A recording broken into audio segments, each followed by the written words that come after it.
공부만 잘하면 뭐해? 넌 이 집 식모야. 주제 파악 좀 해. 제삿날 큰형님이 미애의 머리채를 휘잡고 벽으로 거칠게 밀어붙였습니다. 전교 1등이었던 미애는 가난으로 인해 꿈을 접고서 10년 동안 시댁에서 종처럼 살았지만 돌아온 건 짐승만도 못한 대우였습니다. 재산까지 통째로 뺏긴 미애는 큰형님의 계략에 휘말려 어린 딸과 함께 엄동설안에 잠옷 바람으로 쫓겨나고 말았습니다. 엄마, 우리 어디로 가요? 저 너무 무서워요. 벌벌 떠는 어린 딸을 품에 안은 미애의 눈에는 서늘한 도끼가 차올랐습니다. 그녀의 낡은 가방 속에는 시댁 식구들을 벌벌 떨게 할 결정적인 증거가 숨겨져 있었습니다. 식모 취급받던 며느리의 인생을 뒤바꿀 반격이 지금 시작됩니다. 사연을 이어가기 전에 시청자 여러분은 지금 어디에서 듣고 계신가요? 댓글로 알려주시면 오늘 하루 좋은 일만 생기시라고 기운 팍팍 보내드릴게요. 푸른 새벽빛이 채 가시지 않은 경기도 외곽의 어느 전원주택입니다.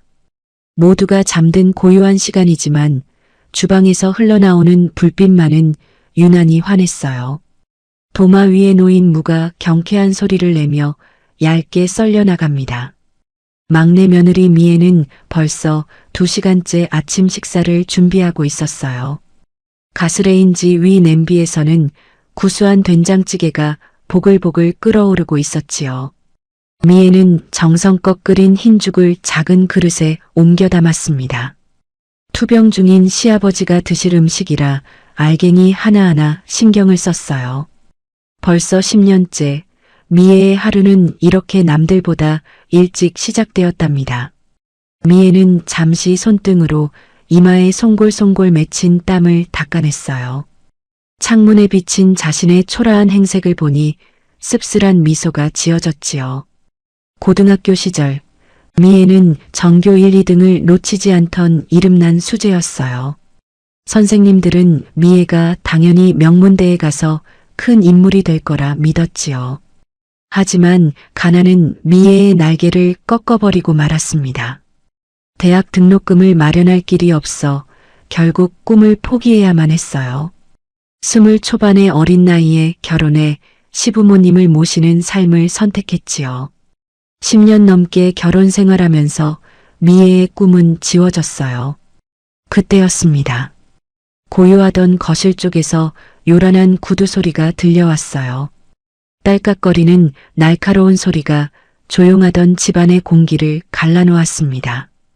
집안 분위기와는 도저히 어울리지 않는 화려한 차림의 여자가 들어섰어요. 바로 큰 며느리 조윤정이었습니다. 윤정은 미애의 고등학교 동창이자 그 시절 부잣집 딸로 유명했지요. 미애보다 공부는 못했지만 집안의 재력 하나는 끝내주던 아이였어요. 미애는 반가운 마음에 젖은 손을 서둘러 앞치마에 닦으며 나갔습니다. 형님, 오셨어요? 생각보다 일찍 오셨네요. 미애가 환하게 웃으며 윤정의 짐을 받아주려 손을 뻗었습니다.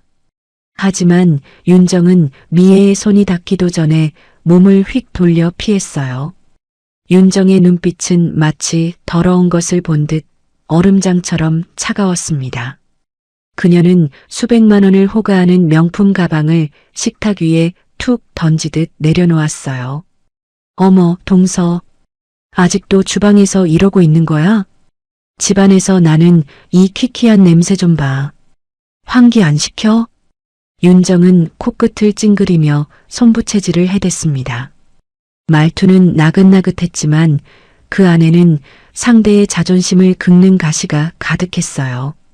미애는 당황해서 고개를 숙인 채 조심스럽게 대답했습니다. 죄송해요, 형님. 아침 일찍 아버님 식사 챙겨드리고 국 끓이느라 그랬어요. 어머님 깨시기 전에 얼른 환기할게요. 조금만 기다려주세요. 윤정은 비웃는 듯한 소리를 내며 미애에게 다가왔습니다. 그러더니 미애의 거친 팔뚝을 손톱을 세워 꽉 쥐어버렸지요. 미애는 갑작스러운 통증에 눈살을 찌푸렸지만 신음 한 번 내지 못했습니다.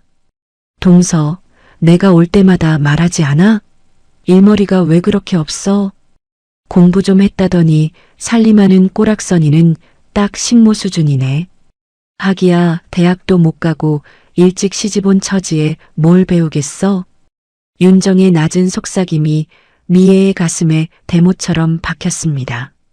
윤정은 고교 시절 미애의 실력에 늘 열등감을 느끼며 살았던 아이였어요.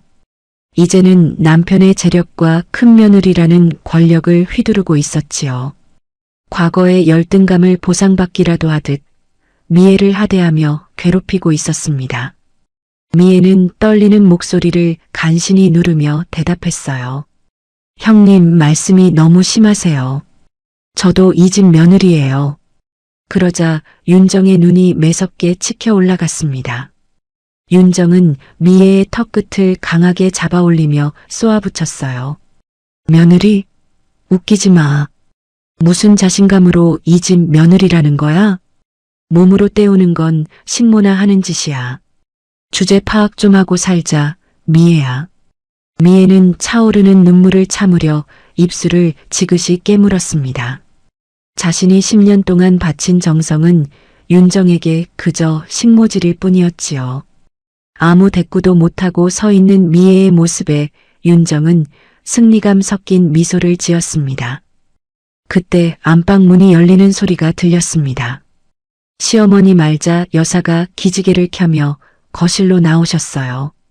그 순간 윤정의 표정은 마법이라도 부린 듯 180도 바뀌었습니다.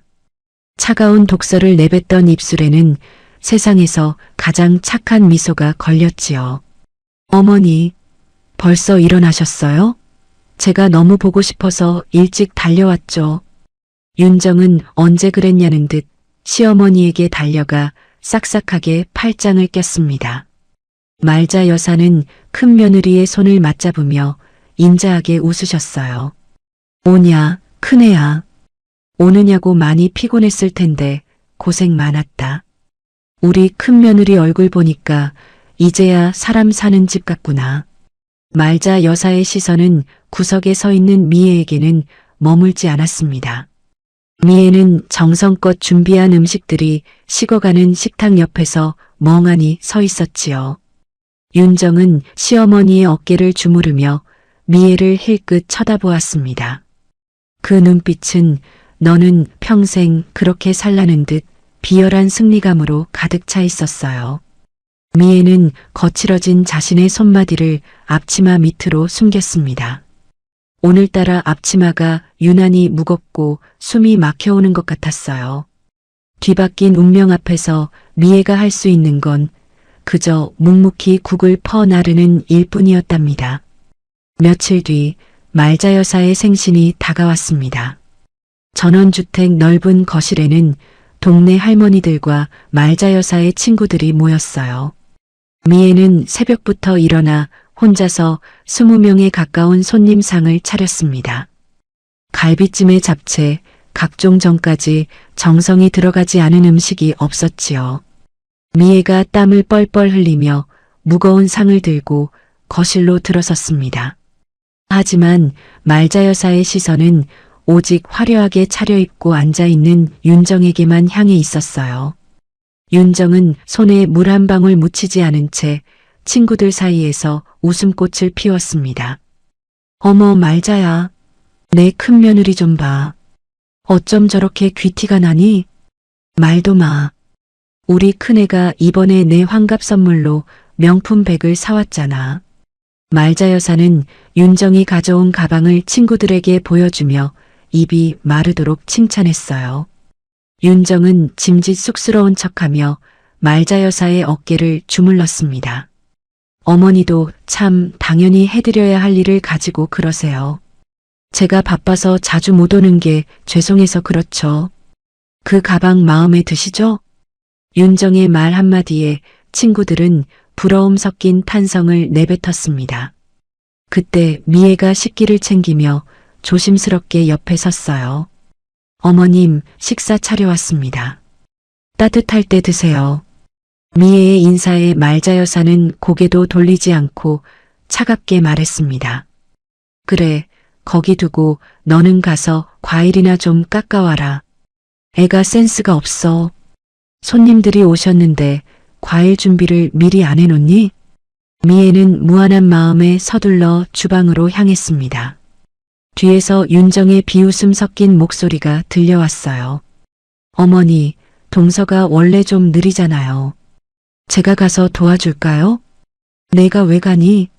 귀한 손으로 저런 거친 일을 하게. 그냥 둬라. 말자 여사의 차별은 식사 자리에서도 계속되었습니다. 윤정이 젓가락으로 생선전을 한 점 집어먹더니 인상을 찌푸렸어요. 어머니. 이거 너무 짜지 않아요? 건강에 안 좋을 것 같은데. 그러게 말이다. 내가 혈압도 높은데 간을 왜 이렇게 맞췄대? 말자 여사는 미애를 매섭게 노려보며 숟가락을 탁 놓았습니다. 너는 10년을 살림해도 간 하나 제대로 못 맞추니? 아버님 혈압 높은 거 빤히 알면서 이렇게 소금 범벅을 하면 어떡해?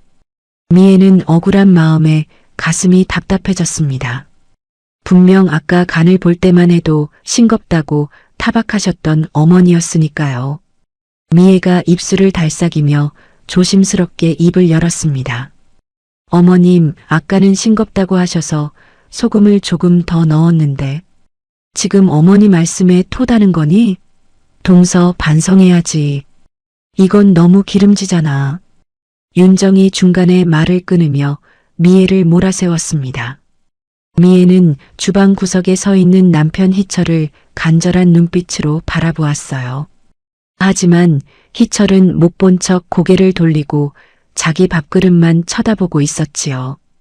당신 한마디만 좀 해줘요.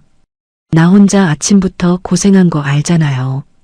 미애가 작은 목소리로 애원했지만 희철은 짜증스럽다는 듯 대답했습니다. 아, 알았으니까 좀 참아. 왜 자꾸 일을 만들어? 어머니 말씀이 틀린 것도 아니잖아. 간 좀 잘 맞추지 그랬어. 남편의 방관에 미애의 마음은 무너져 내렸습니다. 내 편이어야 할 남편마저 자신을 외면하자 눈앞이 흐릿해졌어요. 그때 말자 여사가 미애를 향해 다시 소리를 높였습니다. 예, 너 지금 숭늉 끓이고 있는 거니? 다 끓였으면 좀 내와라. 서 있지 말고 얼른 가서 숭늉이나 가져와. 손님들 목 막히시겠다. 미애는 뜨거워진 눈시울을 훔치며 다시 주방으로 발길을 옮겼습니다. 거실에서는 다시 하하호호 웃음소리가 터져나왔어요. 윤정은 시어머니의 밥 위에 갈비를 올려주며 한껏 애교를 부렸지요. 어머니, 역시 어머니 입맛엔 제가 사온 전복이 제일이죠? 오냐. 역시 우리 큰애밖에 없다. 너는 우리 집 복덩이야. 주방 구석 미애는 펄펄 끓는 숭늉 냄비를 바라보며 멍하니 서 있었습니다. 10년의 세월이 이 숭늉처럼 뜨겁고 답답하게만 느껴졌어요. 가족이라는 이름 아래 행해지는 노골적인 차별과 멸시. 미애는 그저 자신의 거친 손을 앞치마에 꽉 쥐고 견뎌낼 뿐이었답니다. 윤정은 미애의 뒷모습을 보며 속으로 쾌재를 불렀습니다. 고교 시절 범접할 수 없던 천재 미애가 자신의 눈치나 보며 숭늉을 나르는 꼴. 그것이야말로 윤정이 10년 넘게 꿈꿔왔던 완벽한 복수였으니까요. 미애의 순환은 이제 겨우 시작일 뿐이었습니다. 미애의 삶은 나아질 기미가 보이지 않았어요. 오히려 설상가상으로 더 큰 짐이 미애의 어깨 위로 내려앉았습니다. 어느 평일 오후 거실에서 큰 며느리 윤정과 시어머니 말자 여사의 대화 소리가 들려왔어요. 어머니, 정말 어쩌면 좋아요? 저희 친정엄마가 갑자기 미국에 몇 달 가시게 됐거든요. 아니, 그럼 우리 귀한 손주 녀석은 누가 봐준다니? 윤정은 기다렸다는 듯 눈가를 훔치는 신용을 하며 한숨을 내쉬었습니다. 그녀는 곁눈질로 주방에서 설거지를 하던 미애를 슬쩍 쳐다보았지요. 어린이집 끝나고 봐줄 사람이 없어서 큰일이에요. 저도 요즘 회사 일이 너무 바빠서요. 말자 여사는 곧장 주방 쪽을 향해 소리를 높였습니다. 예, 미애야. 너 지금 들었지? 동서지간에 이럴 때 돕고 살아야지. 어머님, 저 지금도 아버님 병수발에 살림까지 정신이 하나도 없어요. 미애가 젖은 손을 닦으며 거실로 나오자 말자 여사는 미간을 찌푸리며 쏘아붙였습니다. 너는 집에서 노는 애가 왜 그렇게 말이 많니?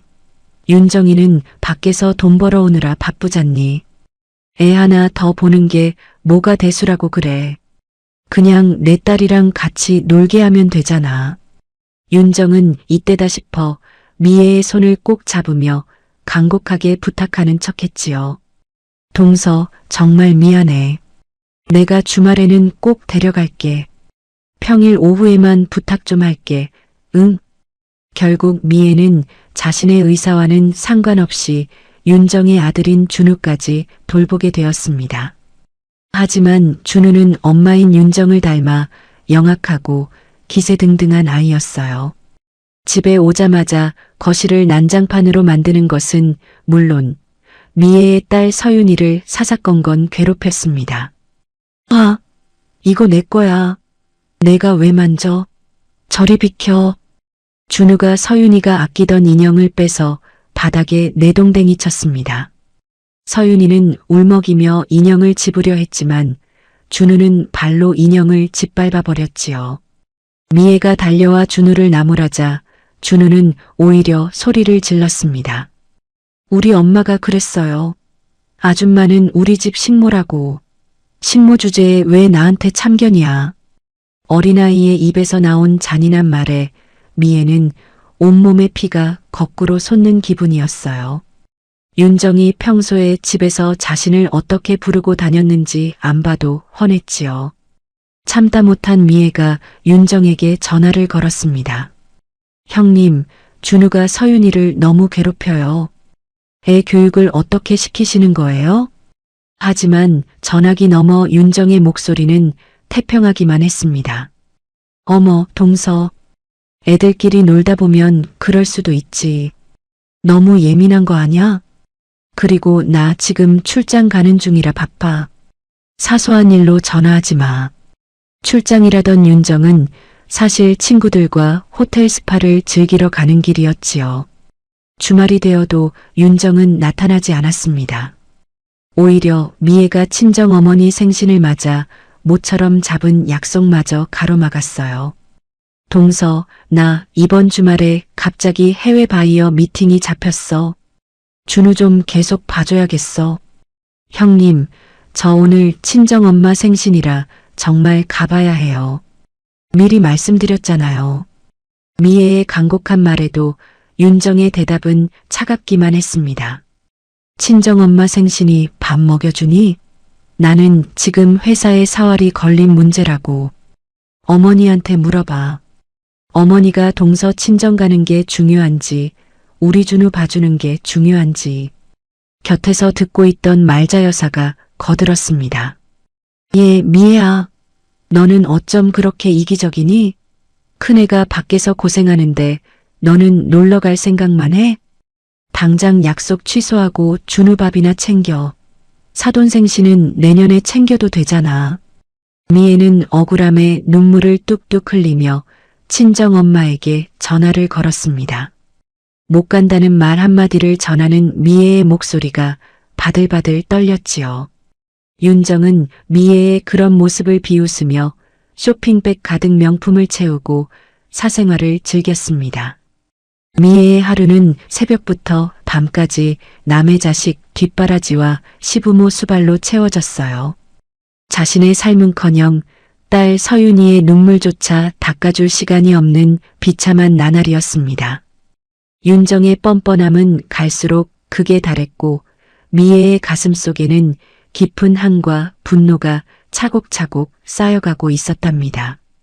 평화로운 전원주택의 오후를 깨뜨린 건 거실에서 들려온 둔탁한 소리였습니다. 주방에서 저녁 찬거리를 다듬던 미애는 가슴이 철렁 내려앉았어요.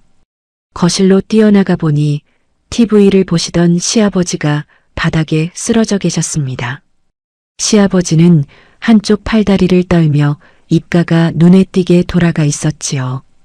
미애는 떨리는 손으로 아버님을 붙잡으며 119에 신고를 했습니다. 아버님, 정신 좀 차려보세요. 아버님. 구급차가 도착할 때까지 미애는 아버님의 손을 꼭 쥐고 눈물을 쏟았어요. 하지만 병원 응급실에 도착해 들려온 진단은 청천벽력 같은 뇌졸중이었습니다. 골든타임은 지켰지만 고령의 기저질환이 있어 예후가 좋지 않다는 말뿐이었지요. 중환자실 앞에서 초조하게 발을 구르던 미애 앞에 시어머니와 큰며느리 윤정이 나타났습니다. 말자 여사는 병실 입구에 들어서자마자 미애의 뺨을 세차게 내리쳤어요. 내 인연, 내가 우리 영감 죽이려고 작정을 했구나. 미애는 얼떨결에 맞은 뺨을 감싸 쥐며 바닥으로 주저앉았습니다. 어머님, 그게 무슨 말씀이세요? 제가 얼마나 정성껏 모셨는데. 정성? 내가 짠 음식을 매일같이 먹이니까 혈압이 터진 거 아니냐? 말자 여사는 억지를 부리며 미애의 가슴을 퍽퍽 때렸습니다. 곁에 서 있던 윤정은 기다렸다는 듯 비열한 미소를 지으며 거들었어요. 어머니, 진정하세요. 제가 저번에 말씀드렸잖아요. 동서 음식간이 너무 세다고요. 공부만 잘했지 살림은 젬병이라니까요. 결국 이렇게 사고를 치네요.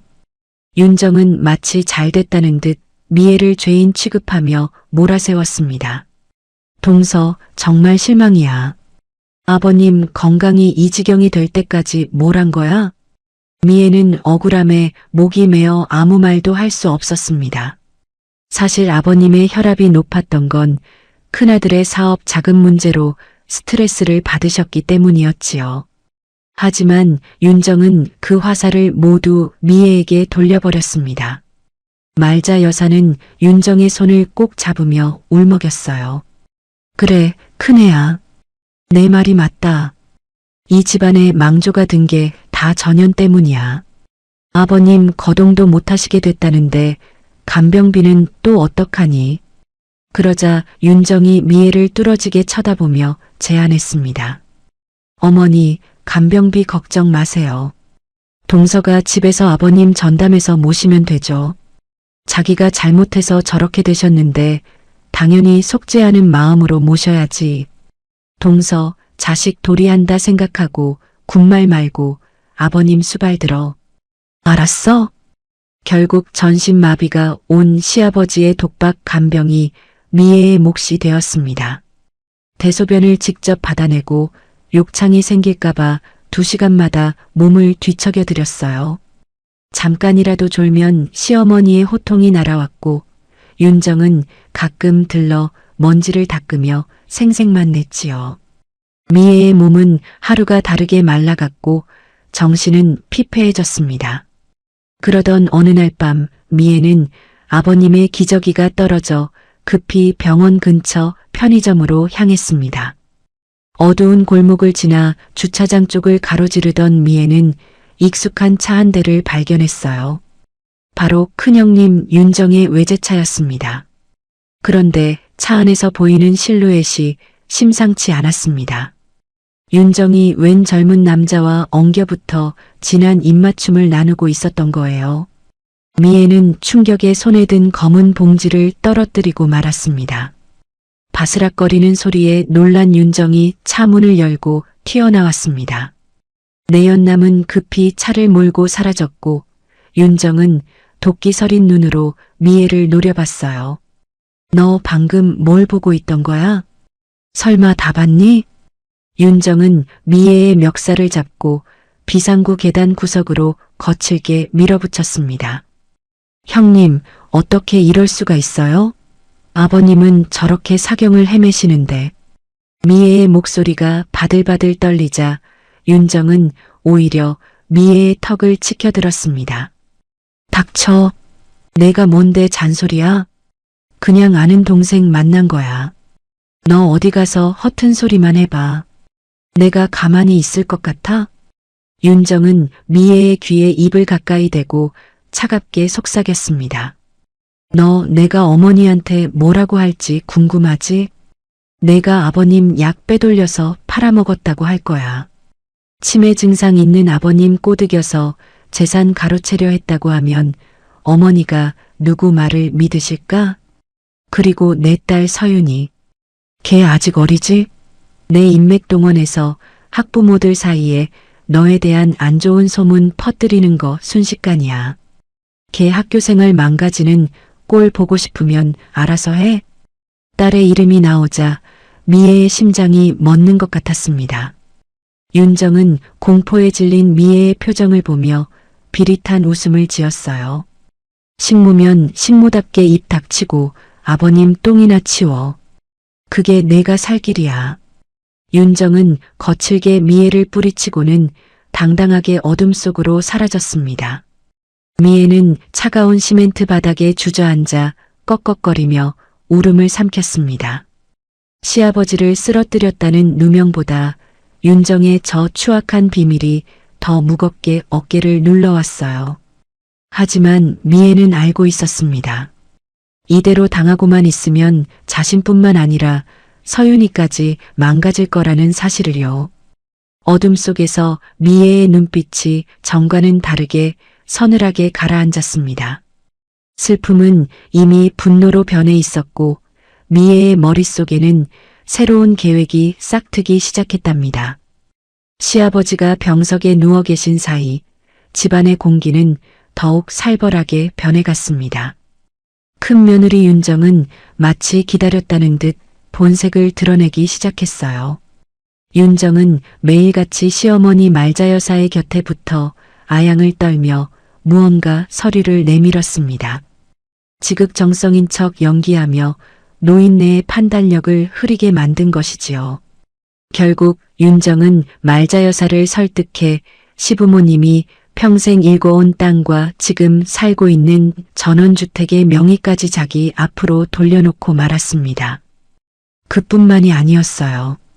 윤정은 그 부동산을 담보로 막대한 대출을 받아 무리하게 사업을 확장하기 시작했습니다. 미애는 이 사실을 뒤늦게 알고 경악을 금치 못했지요. 미애는 떨리는 손으로 식탁 앞에 앉아있는 말자 여사에게 다가갔습니다. 어머님, 형님이 집이랑 땅 명의를 다 가져갔다면서요? 이건 아니잖아요. 아버님, 치료비랑 어머니 노후도 있는데 이렇게 다 넘겨주시면 어떡해요? 미애의 간곡한 외침에도 말자 여사는 찻잔만 만지작거리며 차갑게 대꾸했습니다. 내가 뭘 안다고 참견이니? 큰애는 사업해서 이 집안을 더 크게 키우겠다는 거 아니냐? 너처럼 집구석에서 밥이나 하는 애랑은 차원이 다른 애야. 곁에서 지켜보던 윤정이 비웃음을 흘리며 미애를 훑어보았습니다. 동서, 명의가 누구면 어때? 어차피 이 집안 대들보는 우리 그이야. 대학도 못 나오고 배운 거 없는 내가 재산 관리에 대해 뭘 안다고 난리야? 미애는 억울함에 눈시울이 붉어졌습니다. 형님, 아버님이 살아계시는데 어떻게 이러실 수 있어요? 미애가 울먹이며 항의하자 말자 여사가 갑자기 찻잔을 식탁에 탁 소리나게 내려놓았습니다. 그만해라. 역시 근본은 못 속인다더니 딱 내 친정 수준이 나오는구나. 가난한 집에서 자라서 그런지 돈 욕심 하나는 끝내주는구나. 너희 부모님이 대학도 못 보낼 정도로 무능하시니 너도 결국 돈밖에 모르는 거 아니냐? 친정 부모님까지 비하하는 시어머니의 독설에 미애는 심장이 찢어지는 것 같았습니다. 자신의 젊음과 정성을 다 바친 10년의 세월이 무능한 친정이라는 말 한마디에 난도질 당했지요.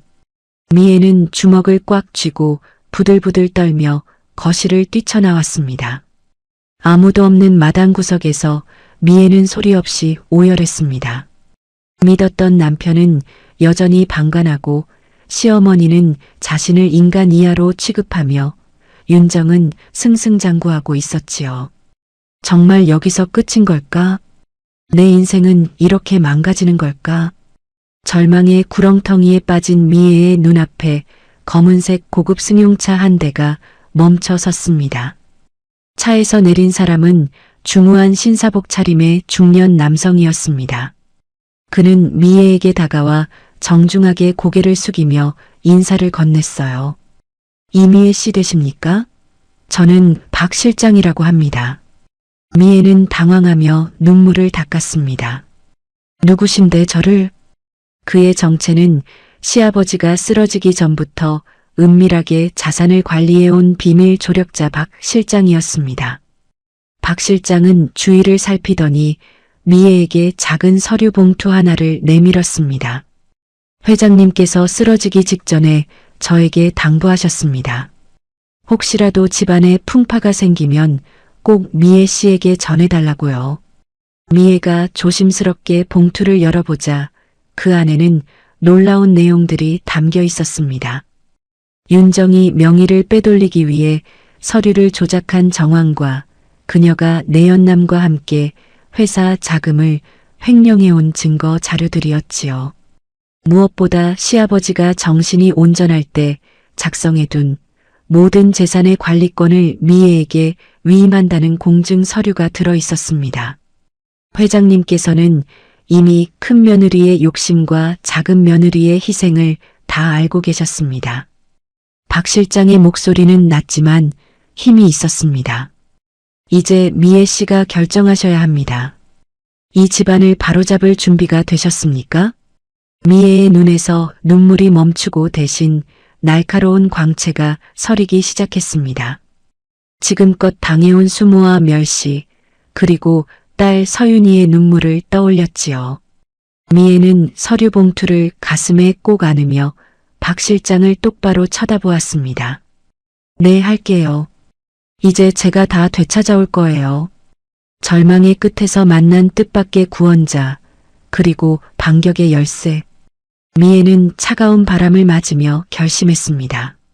자신을 식모 취급하던 윤정과 자신을 버린 시어머님에게 가장 처절한 사이다 복수를 선물해주기로 말이지요. 그동안 짓밟혔던 미애의 머리가 이제는 복수를 위해 빠르게 돌아가기 시작했습니다. 병원 복도에는 무거운 정적이 흐르고 있었습니다. 기적 같은 소식이 들려왔어요.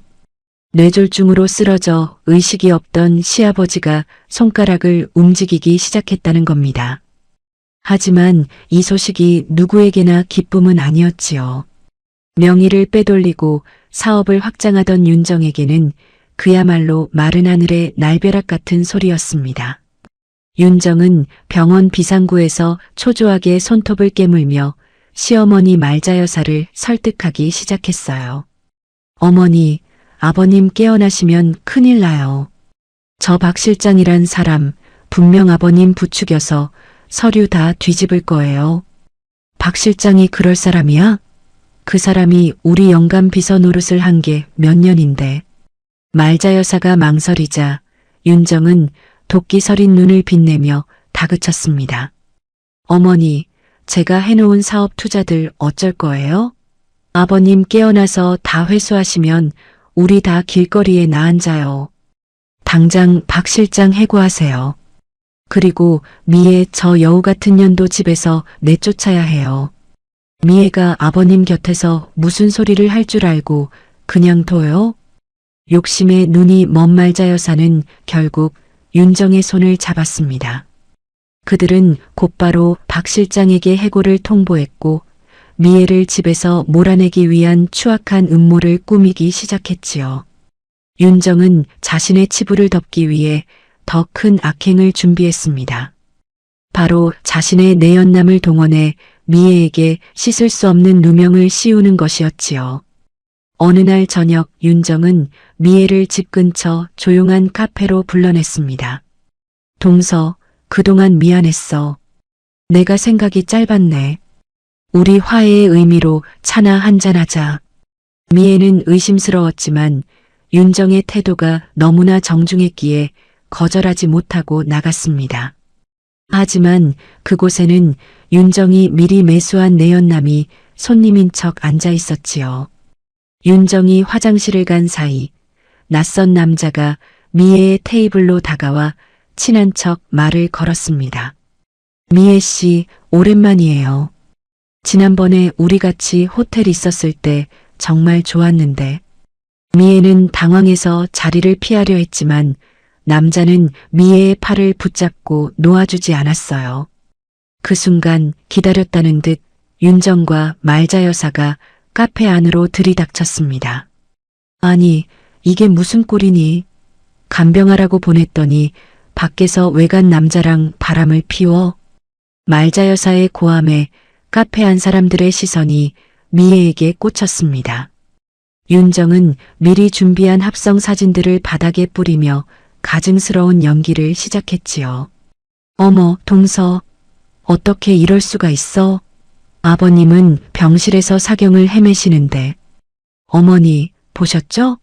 얘가 박 실장이랑 짜고 아버님 재산 빼돌리려고 한 것도 모자라 바람까지 피우고 있었어요.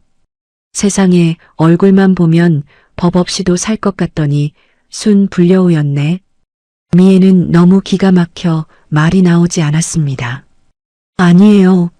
전 이 사람 누군지도 몰라요. 형님, 왜 이러세요? 하지만 남자는 미애와 연인 사이이냥 구구절절한 거짓말을 늘어놓았고 주변 사람들은 수군거리기 시작했지요. 말자 여사는 미애의 뺨을 다시 한번 세차게 후려쳤습니다. 당장 내 집에서 나가. 내 딸년도 데리고 당장 꺼져. 어머니, 제발요. 서윤이는 잘못 없잖아요. 이 밤중에 어디로 가라고요. 미애가 바닥에 엎드려 빌었지만 윤정은 미애의 짐가방을 카페 밖 길가로 던져버렸습니다. 동서, 양심이 있어야지. 이 정도로 들켰으면 알아서 사라져야 하는 거 아니야? 서윤이 미래를 생각해서라도 조용히 나가. 안 그러면 이 사진들 학교 게시판에 다 올릴 거니까. 윤정은 미애의 귀에 대고 차갑게 속삭였습니다.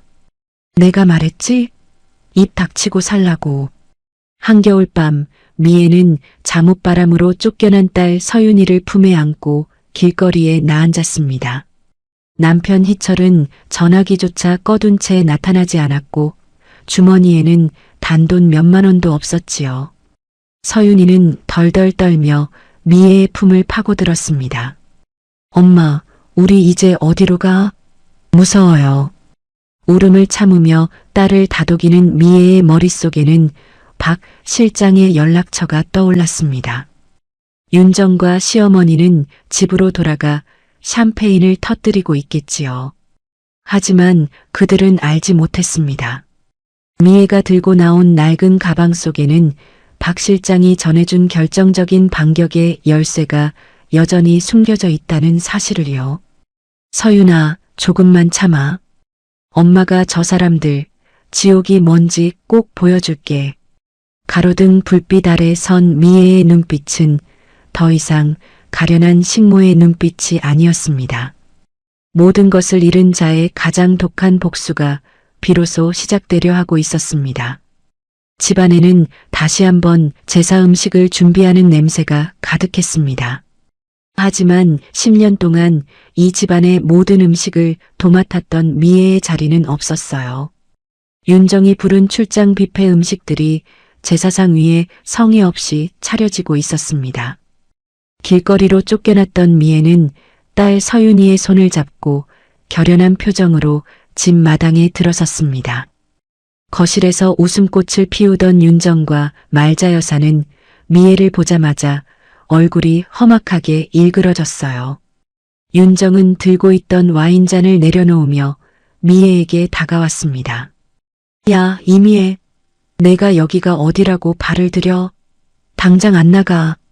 너 같은 불륜녀가 끼어들 자리는 없으니까 당장 내 집에서 꺼져. 말자 여사도 거들며 미애의 가슴을 밀쳤습니다. 이 망할려나. 우리 집안 망신 다 시키고 어디라고 나타나? 희철아, 너 저런 년 안 내쫓고 뭐하니? 내 마누라가 밖에서 무슨 짓을 했는지 잊었어? 주방 구석에서 눈치만 보던 남편 희철이 마지못해 미애의 팔을 붙잡았습니다. 당신 왜 자꾸 일을 만들어? 제발 좀 가라. 나도 힘들어 죽겠어. 미애는 남편의 손을 거칠게 뿌리쳤습니다. 그리고는 품 안에서 서류 뭉치를 꺼내 식탁 위에 탁 소리나게 내려놓았어요. 형님, 이 서류들 보시죠. 형님이 아버님 명의 도용해서 대출받은 내역들. 그리고 그 젊은 남자랑 호텔 드나든 블랙박스 영상까지 다 여기 있어요. 윤정의 얼굴이 순식간에 하얗게 질렸습니다. 하지만 이내 악을 쓰며 미애의 머리채를 잡으려 달려들었지요. 이게 어디서 가짜 서류를 가져와서 협박질이야. 너 오늘 죽어봐. 그때였습니다. 굳게 닫혀있던 시아버지의 방문이 천천히 열렸습니다. 모두의 시선이 그곳으로 향했지요. 박 실장의 부축을 받으며 환자복 차림의 시아버지가 한 걸음씩 거실로 걸어 나왔습니다. 죽은 듯 누워만 계시던 시아버지가 두 발로 서 있는 모습에 윤정과 말자 여사는 돌처럼 굳어버렸습니다. 아범아, 내가 어떻게... 아버님, 일어나신 거예요? 윤정이 가증스럽게 달려가 시아버지의 팔을 잡으려 했습니다. 하지만 시아버지는 윤정의 손을 매정하게 쳐냈습니다. 그의 눈빛은 병들기 전보다 더 형형하게 빛나고 있었지요. 더러운 손 치워라. 내가 감히 누구의 제사상을 차리는 거냐? 내가 누워있는 동안 너희들이 미애한테 한 짓 내 귀로 다 들었다. 시아버지는 떨리는 손으로 구석에 서 있는 미애를 가리켰습니다. 그의 목소리는 분노로 인해 파르르 떨리고 있었지요. 미애야, 이리 온. 내 곁으로 와라. 미애가 눈물을 쏟으며 시아버지 곁으로 다가가자 시아버지는 미애의 거친 손을 꼭 잡았습니다. 이 집안에서 오직 너만이 나를 인간으로 대접해줬다. 내가 말은 못해도 가슴으로 다 느끼고 있었다. 내가 밤마다 내 손 잡고 울던 그 눈물들. 시아버지는 고개를 돌려 윤정과 말자 여사를 차갑게 노려보았습니다. 조윤정, 내가 감히 내 집과 땅을 내 마음대로 빼돌려? 박 실장, 당장 이 사람들 다 끌어내. 이 집 명의는 이미 임의로 다 넘겨놨다. 말자 여사가 바닥에 주저앉으며 울부짖었습니다. 영감, 그래도 내가 당신 마누라인데 어떻게 전현한테 집을 줘요? 마누라? 자식들 돈 해준다고 나 모르게 모든 걸 다 빼돌린 내가 무슨 염치로 그런 소리를 해? 시아버지는 단호했습니다. 큰아들 희봉을 향해서도 불호령이 떨어졌지요. 너는 내 아들도 아니다. 제 마누라 하나 못 지키고 방관한 놈, 당장 짐 싸서 나가. 윤정은 시아버지의 바짓가랑이를 붙잡고 빌기 시작했습니다. 아버님, 제가 잘못했어요. 사업이 너무 급해서 그랬어요. 한 번만 용서해 주세요. 용서? 너는 내 며느리가 아니라 악귀다. 미애가 본 그 남자랑 평생 도망이나 다녀라. 윤정은 비명을 지르며 발버둥 쳤지만 이미 상황은 종료된 뒤였지요. 거실에는 정적만이 감돌았습니다. 시아버지는 미애의 손을 다시 한번 꽉 쥐며 따뜻하게 말씀하셨습니다. 미애야, 그동안 고생 많았다. 이제 내가 이 집의 주인이다. 서윤이 데리고 당당하게 살아라. 이제 아무도 너를 무시하지 못할 게다. 미애는 시아버지의 품에 안겨 참아왔던 통곡을 터뜨렸습니다. 10년의 서름과 멸시가 씻겨 내려가는 순간이었지요. 뒤바뀐 운명은 다시 제자리를 찾았습니다. 수제 소리 듣던 미애의 지혜가 이제는 이 집안을 지키는 가장 큰 힘이 될 것이었습니다. 창밖에는 차가운 겨울바람이 불었지만 미애의 마음에는 비로소 따뜻한 봄볕이 들기 시작했답니다. 시아버지가 깨어난 거실은 이제 심판의 장이 되었습니다.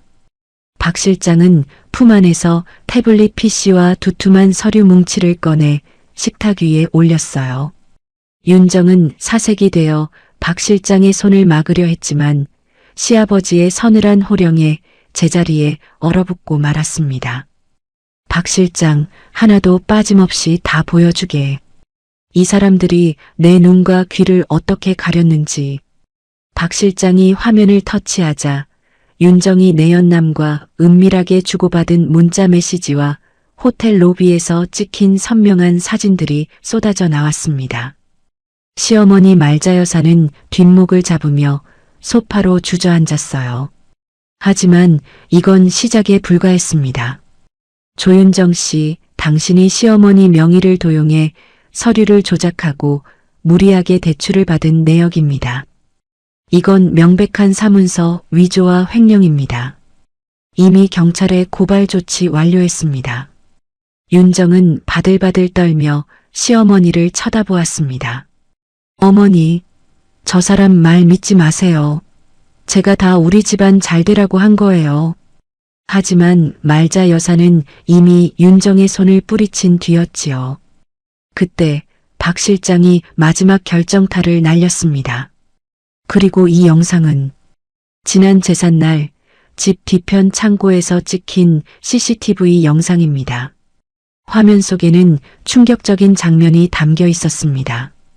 윤정이 미애의 뺨을 세차게 때리고 머리채를 휘어잡아 벽으로 밀어붙이는 모습이었지요. 미애가 바닥에 쓰러져 빌고 있는데도 윤정은 비릿한 미소를 지으며 발길질을 멈추지 않았습니다.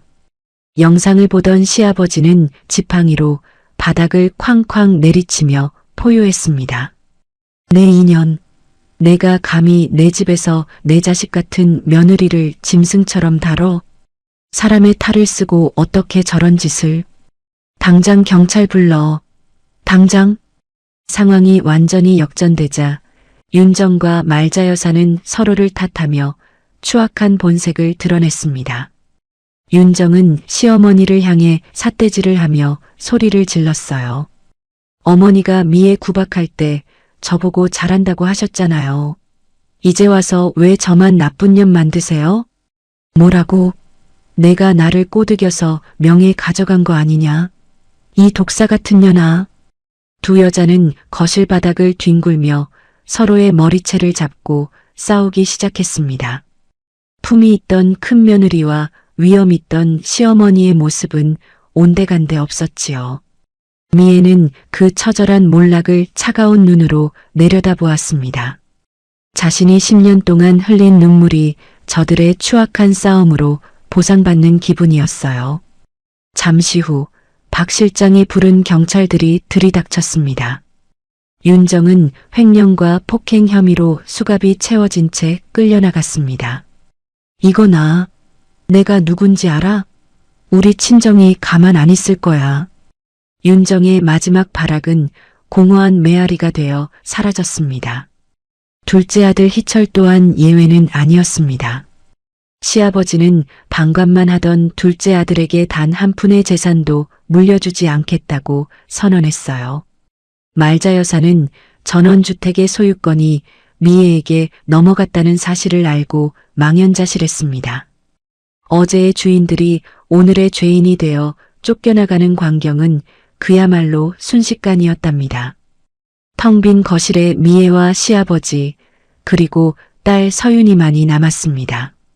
박 실장은 모든 법적 절차가 마무리되었음을 알리며 미애에게 서류를 건넸습니다.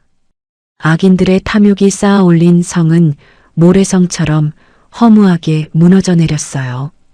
그들이 떠난 자리에는 비로소 맑은 공기가 감돌기 시작했습니다. 미애는 창밖으로 보이는 겨울산을 바라보며 깊은 숨을 내뱉었습니다. 가슴속에 맺혀있던 응어리가 얼음 녹듯 사라지는 것을 느꼈지요.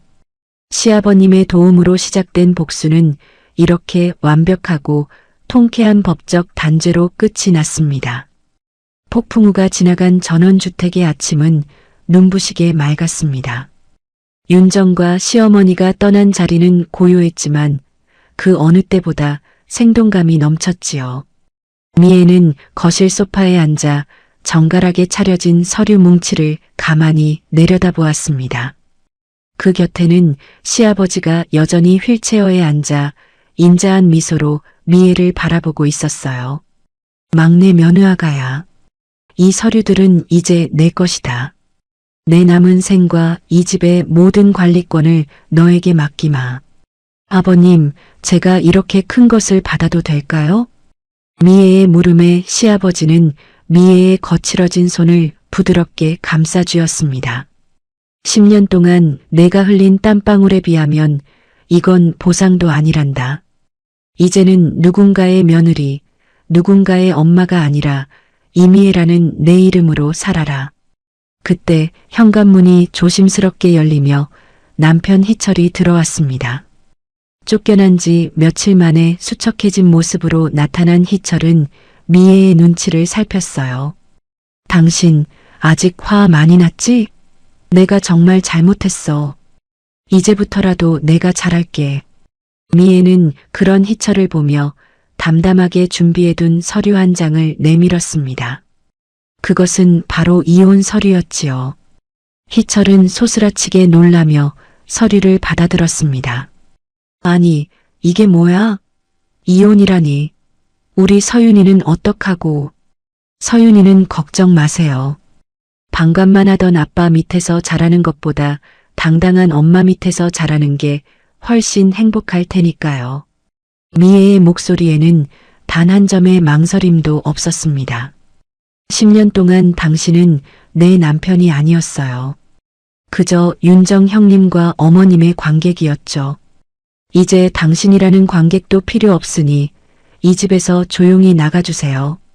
희철은 결국 아무 말도 못하고 고개를 떨구었습니다. 그가 떠난 자리에는 미애의 새로운 조력자 박 실장이 서류 가방을 들고 들어왔지요. 박 실장은 미애에게 세련된 명함 한 장을 건네며 예의를 갖추었습니다. 이미애 씨 고등학교 시절 전국을 주름잡던 그 총명함, 이제 다시 발휘하실 때가 되었어요. 미애의 입가에 10년 만에 진정한 자신감이 서린 미소가 번졌습니다. 식모 취급받으며 부엌대기로 살던 미애는 더 이상 없었지요.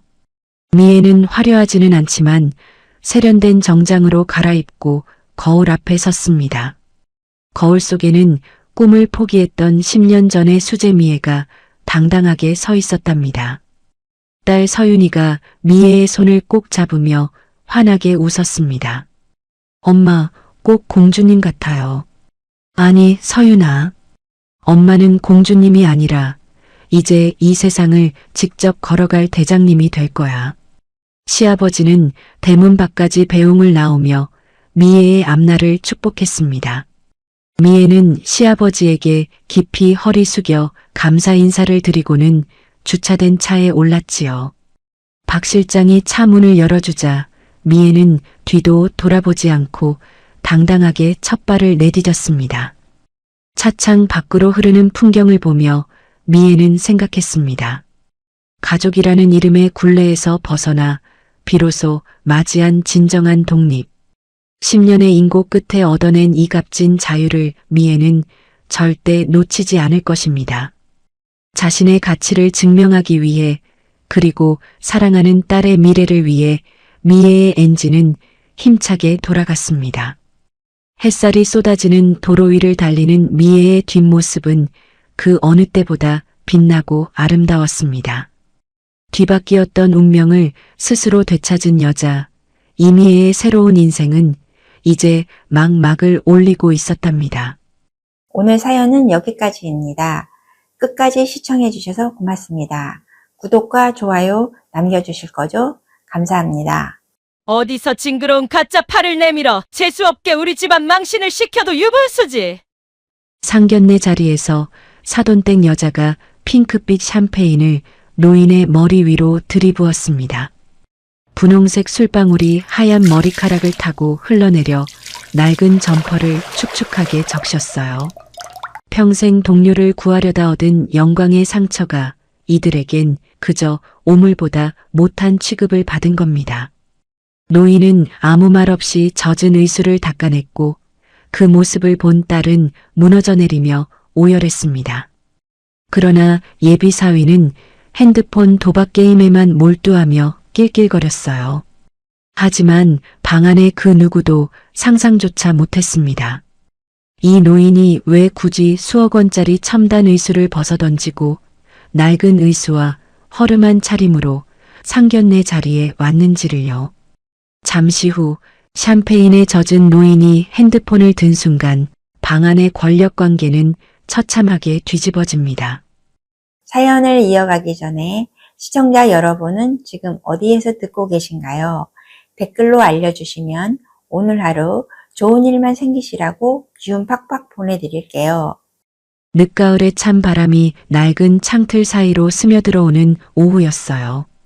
덜컹거리는 시내버스 엔진 소리가 차 안을 낮게 울리고 있었고 맨 뒷좌석에는 한 노인이 창밖을 보며 조용히 앉아 있었습니다. 목이 늘어난 티셔츠 위로 보풀이 잔뜩 일어난 낡은 점퍼를 걸치고 무릎 위에는 투박한 모양의 의수를 조심스럽게 올려두었지요. 그 위로 끼워진 하얀 면장갑은 세월의 때가 타서 군데군데 거뭇했습니다. 누가 봐도 어디서나 흔히 볼 수 있는 허름한 동네 어르신 그 자체였어요.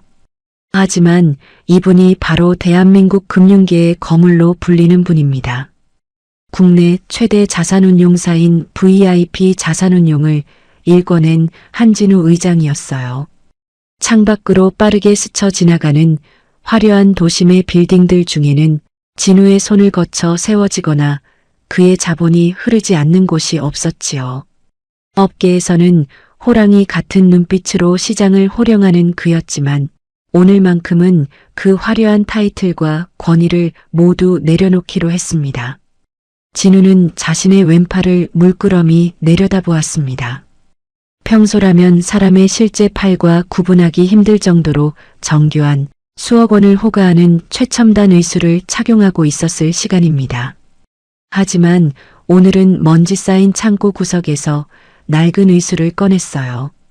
젊은 시절 건설 현장에서 사고로 팔을 잃었을 때 처음 맞췄던 투박하고 딱딱해서 보기만 해도 가슴 한구석이 아려오는 물건이었죠.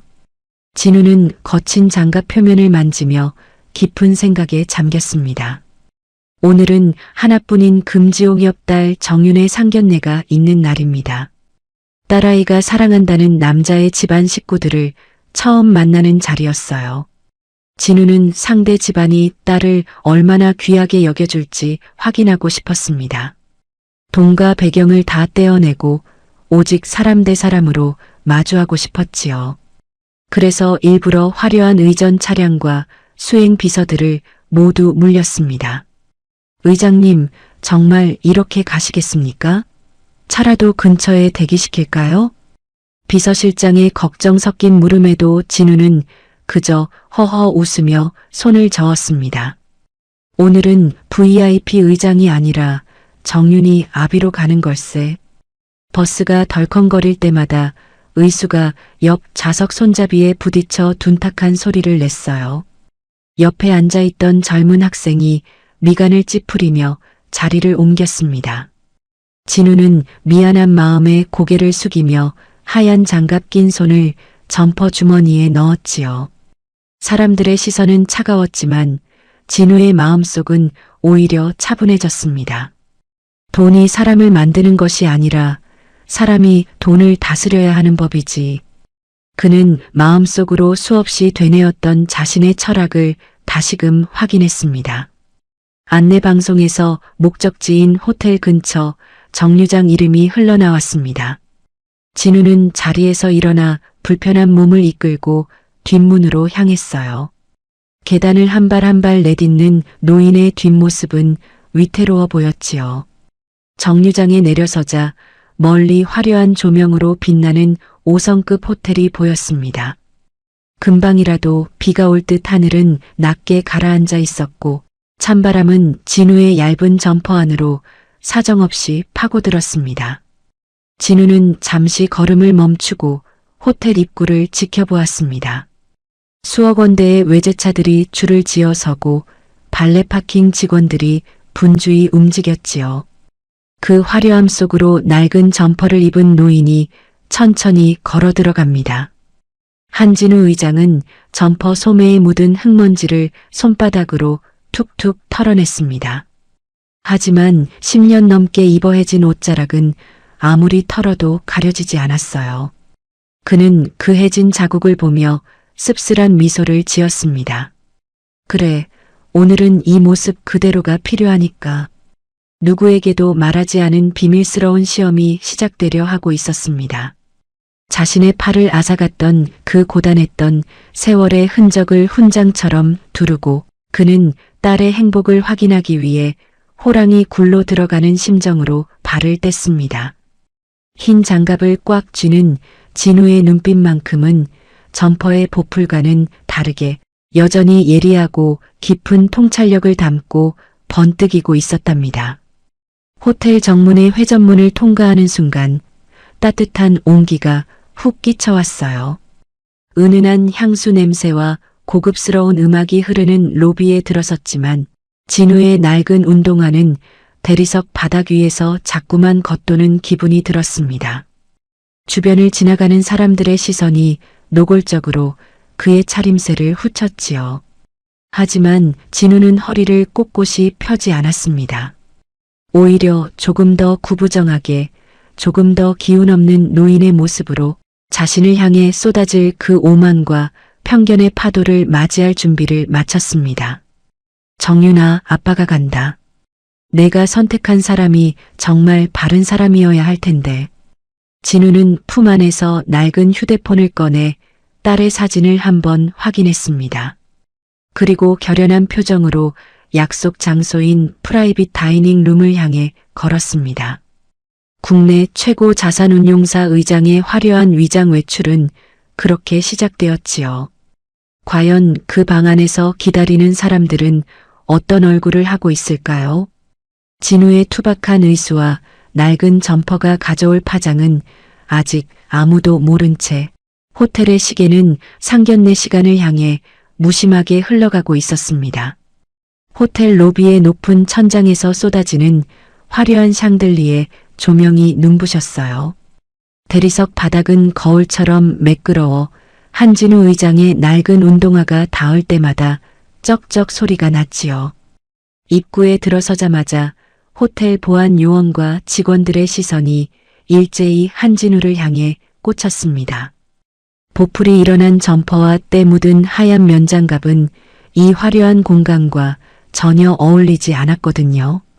진우는 못 들은 척 고개를 숙이고 예약된 연회장으로 향하는 엘리베이터 앞으로 걸음을 옮겼습니다. 그가 버튼을 누르려던 찰나 정장을 빼입은 젊은 직원이 앞을 가로막았어요. 직원의 미간은 이미 불쾌하다는 듯 잔뜩 찌푸려져 있었지요. 어르신, 잠시만요. 여기는 투숙객과 귀빈 전용 엘리베이터입니다. 진우는 당황한 기색을 숨기며 나직하게 대답했습니다. 아, 제가 7층 연회장에 상견례 약속이 있어서요. 좀 늦어서 마음이 급합니다. 하지만 직원은 진우의 하얀 면장갑 낀 손을 훑어보더니 노골적으로 인상을 썼어요. 마치 불결한 오염 물질이라도 본 것처럼 몸을 뒤로 쓱 빼더군요. 상견례요? 어르신, 장난치실 분위기 아닙니다. 여기는 아무나 들어오는 곳이 아니에요. 장난이 아니에요. 한정윤 씨 가족이라고 하면 확인이 될 겁니다. 이름 대셔도 소용없습니다. 행색을 좀 보세요. 다른 손님들 불쾌해하십니다. 직원은 진우가 엘리베이터에 손을 대기도 전에 어깨를 강하게 밀쳐냈습니다. 균형을 잡지 못한 진우의 몸이 뒤로 휘청이며 벽에 부딪혔어요. 투박한 의수가 벽에 닿으며 둔탁한 소리가 났지만 직원은 사과는커녕 턱짓으로 구석을 가리켰습니다. 정 들어가시겠다면 저기 뒤쪽 화물용 엘리베이터를 타시거나 계단을 이용하세요. 짐짝 취급을 하시는 건가요? 내가 내 발로 예약된 자리에 가겠다는데. 말씀 참 어렵게 하시네.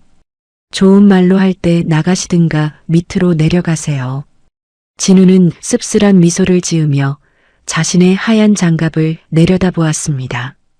평생을 일구어온 이 세상이 사람의 겉모습만으로 가치를 매긴다는 사실이 새삼 서글퍼졌지요.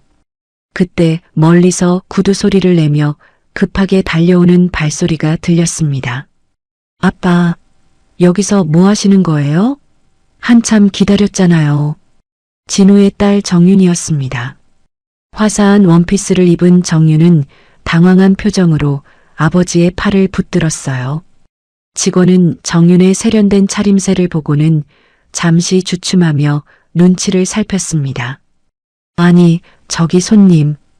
이분이 정말 일행이신가요? 제 아버지예요.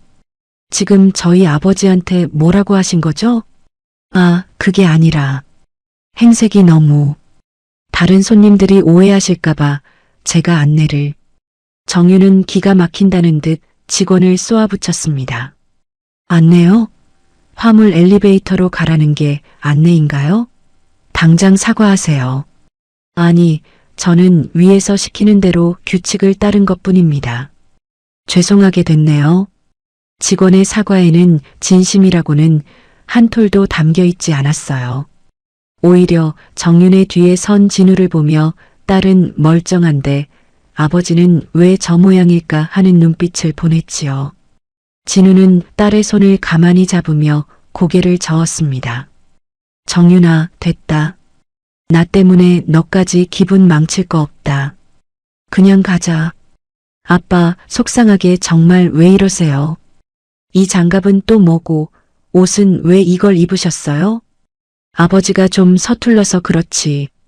괜찮다. 어서 가자. 사돈 되실 분들 기다리시겠다. 진우는 딸의 부축을 받으며 천천히 발걸음을 옮겼습니다. 엘리베이터 거울에 비친 자신의 모습은 정말 초라하기 그지없었지요. 하지만 진우의 머릿속은 복잡했습니다. 방금 자신을 밀쳐낸 직원의 무례함보다 앞으로 마주할 사돈댁의 시선이 더 걱정되었으니까요. 아빠, 혹시 어디 다치신 건 아니죠? 저 직원이 밀치는 거 다 봤어요. 허허, 이 몸이 어디 쉽게 고장 나겠느냐. 걱정 마라. 오늘 중요한 날인데 아빠가 자꾸 이러시니까 제가 속상해서 그래요. 미안하구나. 그래도 오늘 내가 행복한 게 제일 중요하지 않겠니? 진우는 정윤의 손을 꼭 쥐며 억지 웃음을 지어 보였습니다.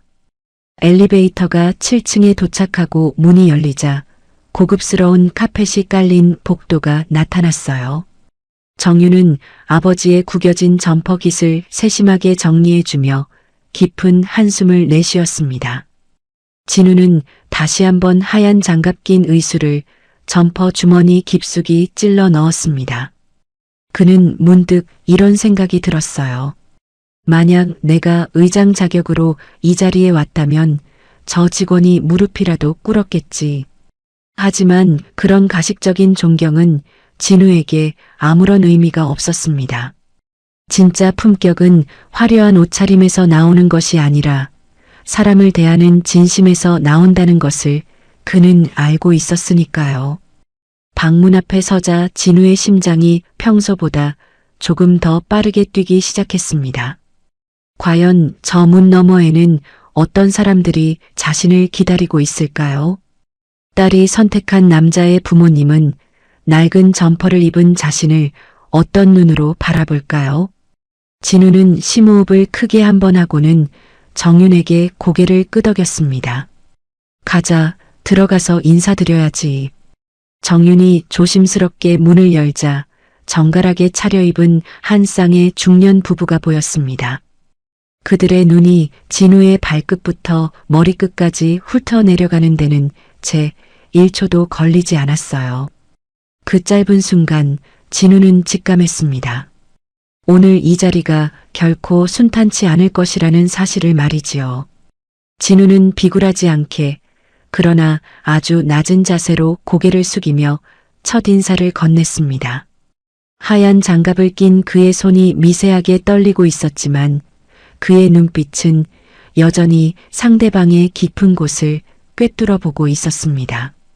문을 열고 들어선 방 안에는 무거운 정적이 감돌고 있었습니다. 대길건설의 박용태 사장과 그의 아내는 화려한 정장 차림으로 상석에 앉아 있었지요.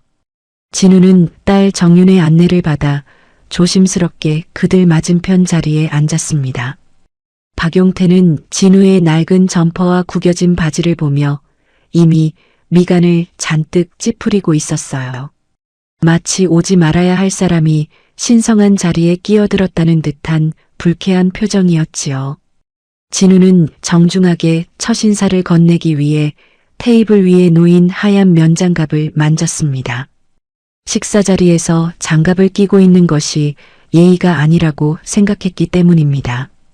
그는 조심스럽게 장갑 끝을 잡아당겨 천천히 왼손의 정체를 드러냈습니다.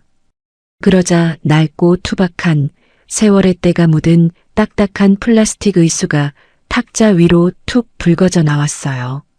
그 순간 박용태의 아내가 비명을 지르며 의자 뒤로 몸을 한껏 뺐습니다. 어머나, 세상에 저게 뭐야? 사람 팔이 아니잖아. 박용태 역시 마치 못 볼 오물이라도 본 것처럼 안색이 순식간에 험악하게 변했습니다. 그는 들고 있던 찻잔을 탁 소리나게 내려놓으며 진우를 노골적으로 쏘아보았지요. 방금까지 유지하려던 형식적인 미소는 온데간데 없이 사라지고 혐오감이 가득했습니다. 아니, 이게 대체 무슨 경우입니까? 사돈 될 사람이라더니 장애인인 줄은 꿈에도 몰랐네. 박용태의 목소리는 방안을 쩌렁쩌렁 울릴 정도로 거칠고 무례했습니다. 진우는 당황한 기색을 숨기며 나직하게 입을 열었습니다. 놀라게 해드려 죄송합니다. 젊은 시절 현장에서 일을 하다 보니 이렇게 되었습니다. 일하다 다친 게 무슨 훈장이라도 됩니까? 재수가 없으려니까 정말. 박용태는 옆에 놓여있던 두꺼운 가죽 메뉴판을 집어들었습니다. 그러고는 마치 쓰레기를 치우라는 듯 진우의 앞접시 위로 거칠게 내던졌어요. 퍽 소리를 내며 떨어진 메뉴판 때문에 진우의 물잔이 흔들려 물이 조금 튀었습니다. 옆에 앉아있던 정유는 너무 놀라 얼굴이 하얗게 질려 부르르 떨고 있었지요.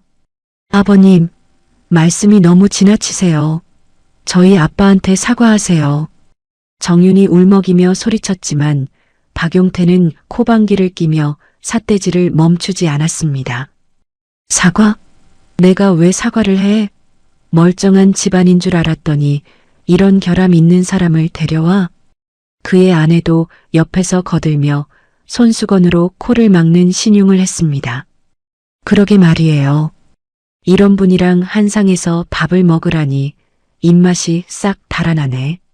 예, 정윤아. 너 우리 아들이랑 결혼하고 싶으면 내 아버지부터 좀 치워라. 진우는 수치심보다는 서글픔이 먼저 밀려오는 것을 느꼈습니다. 자신이 평생 일궈온 건설 현장의 땀방울이 누군가에게는 재수 없는 장애로 불리고 있었지요. 그는 떨리는 오른손으로 메뉴판을 조용히 바로잡으며 고개를 숙였습니다. 하지만 그의 눈은 테이블 아래에서 강하게 빛나고 있었습니다.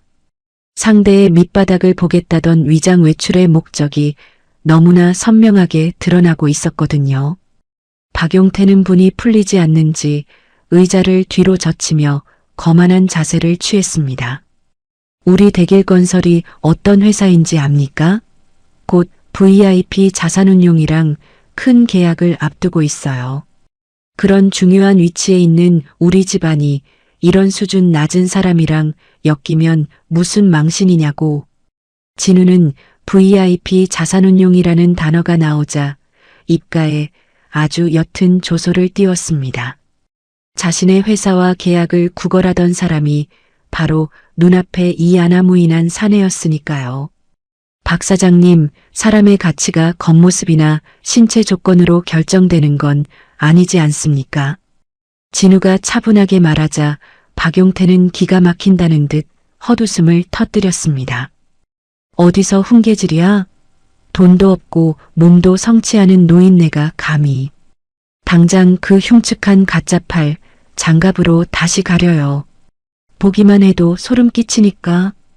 박용태의 아내는 진우의 의수 쪽으로는 눈길도 주지 않은 채 신경질적으로 소리를 질렀습니다.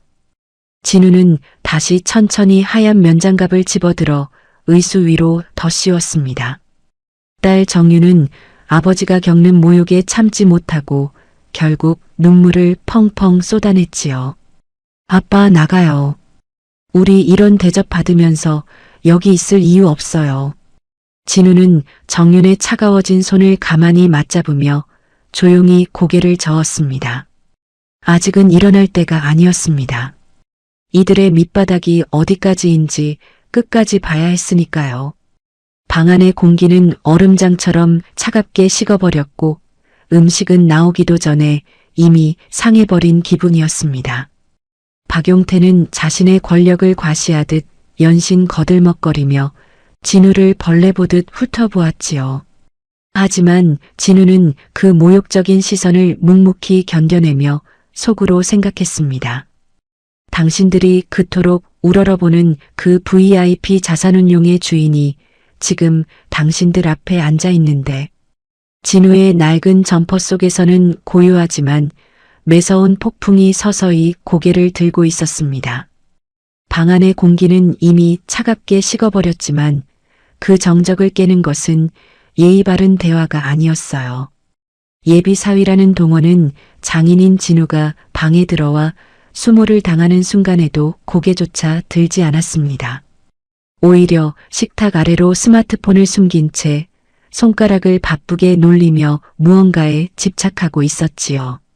잠시 후 정적을 깨고 스마트폰 스피커에서 요란한 효과음이 터져 나왔습니다. 띠링, 꽝입니다.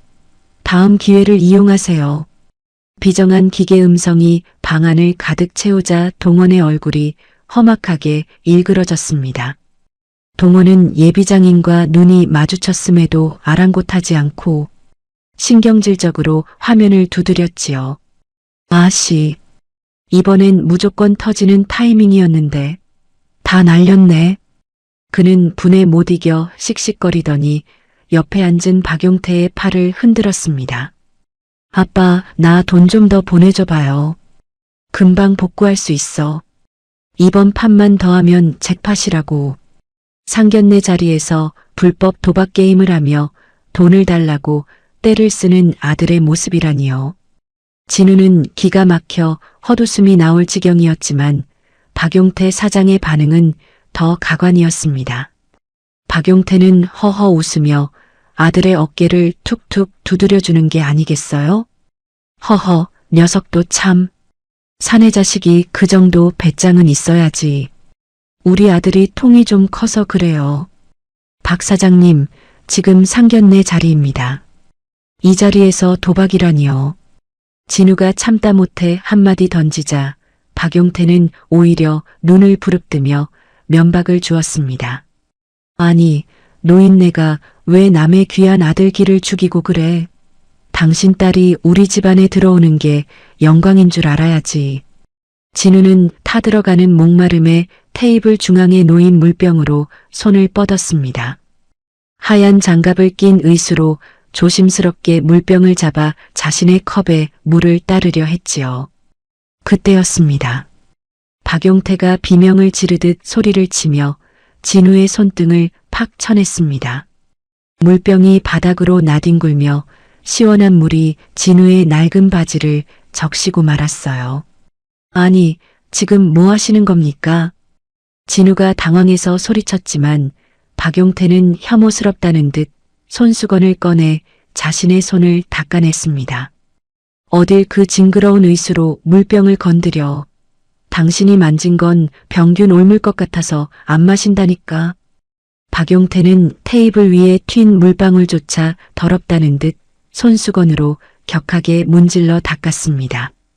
당신 같은 불구가 만진 물을 우리 귀한 아들 보고 마시라는 거야? 정말 무식하기는. 그의 아내 역시 코를 찡그리며 맞장구를 쳤습니다. 그러게 말이에요.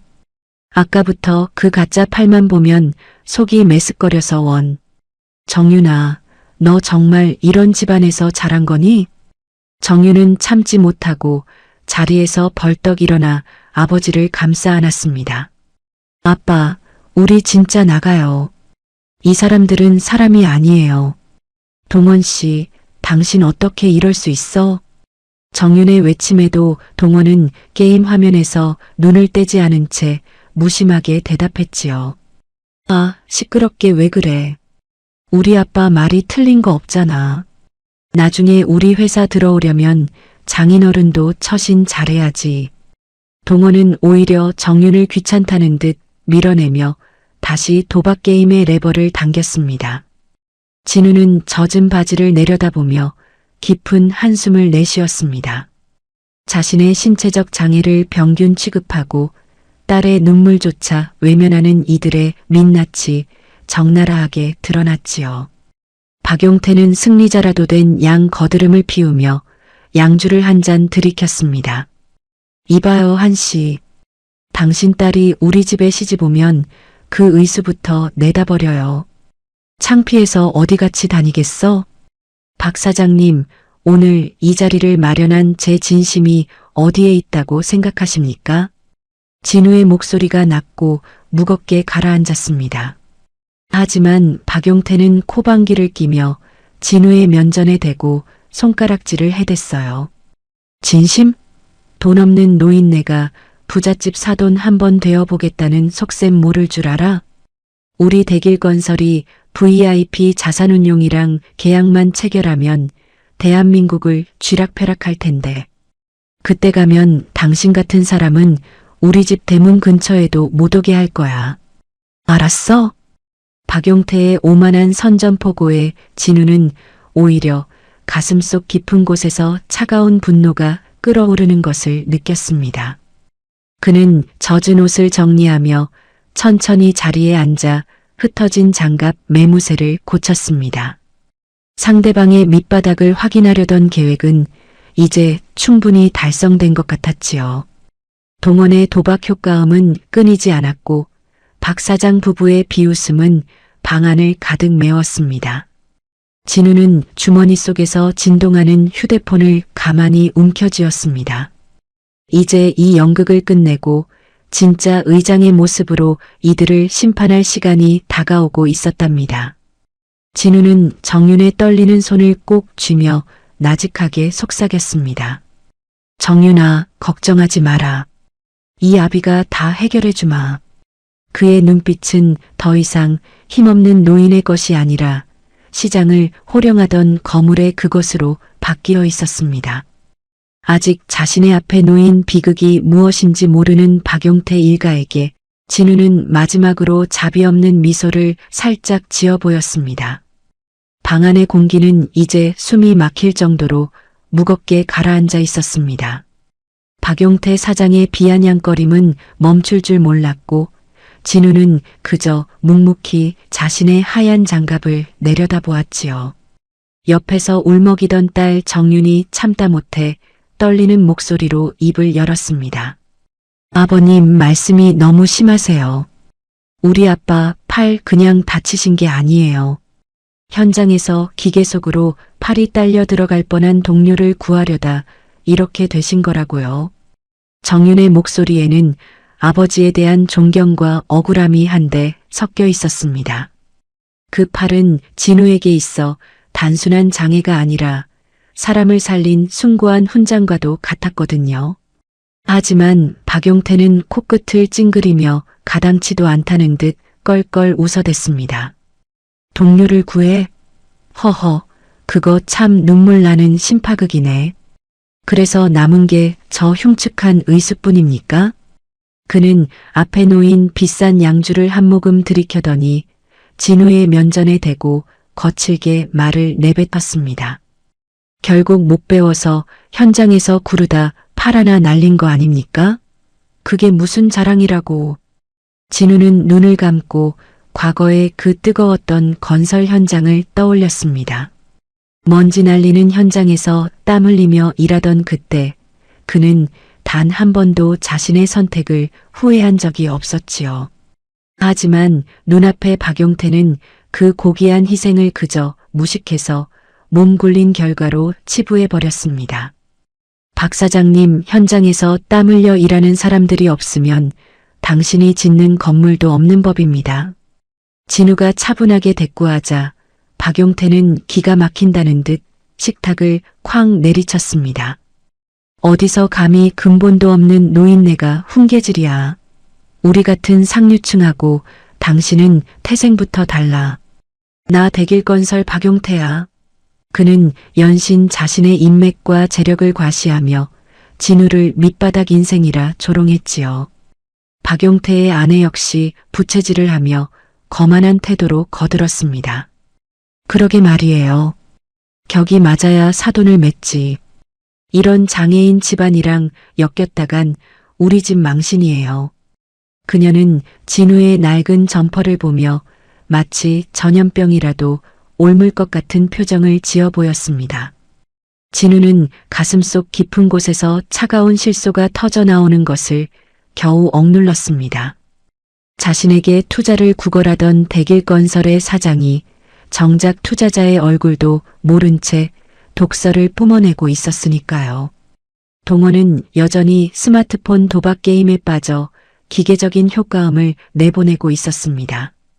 그 집안 식구들 중 누구 하나 진우를 인간적으로 대우하는 사람은 없었지요. 진우는 이제 확신했습니다. 이 집안에 자신의 소중한 딸을 보낼 수는 없다는 것을요. 그는 주머니 속에서 가만히 휴대폰을 꺼내 비서실장에게 짧은 문자 하나를 보냈습니다. 들어올 준비하게. 박용태는 진우의 그런 행동조차 구질구질한 노인의 뒷수습이라 생각하며 비웃었습니다. 왜 어디 가서 하소연이라도 하게? 아니면 일당이라도 청구할 셈인가? 그의 오만함이 극에 달할수록 진우의 표정은 오히려 평온해져만 갔습니다. 폭풍전야의 고요함처럼 진우의 주위에는 서늘한 기운이 감돌기 시작했지요. 낡은 장갑 속에 감춰진 진우의 오른손이 테이블을 가볍게 톡톡 두드렸습니다. 이제 곧 이 화려한 방 안의 권력 구도가 순식간에 뒤바뀔 시간이 다가오고 있었습니다. 박용태가 그토록 찬양하던 상류층의 품격이 얼마나 허망한 것인지 증명될 차례였지요. 진우는 마지막으로 정윤의 손을 꼭 쥐어주며 안심시켰습니다.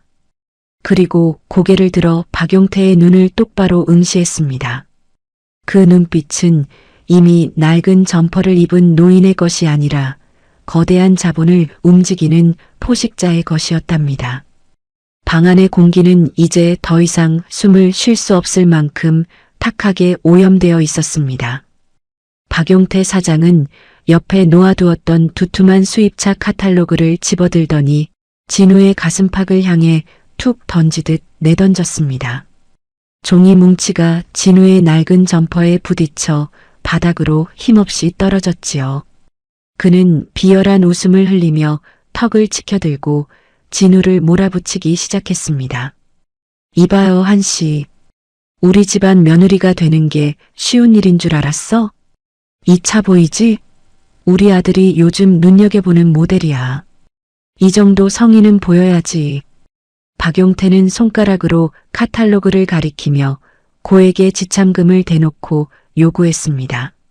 진우가 대답이 없자 그는 다시 한번 진우의 의술을 노골적으로 비하했지요. 그 병신 같은 팔로 딸 뒷바라지나 제대로 했겠어? 어디서 구걸해서 키운 건 아니지?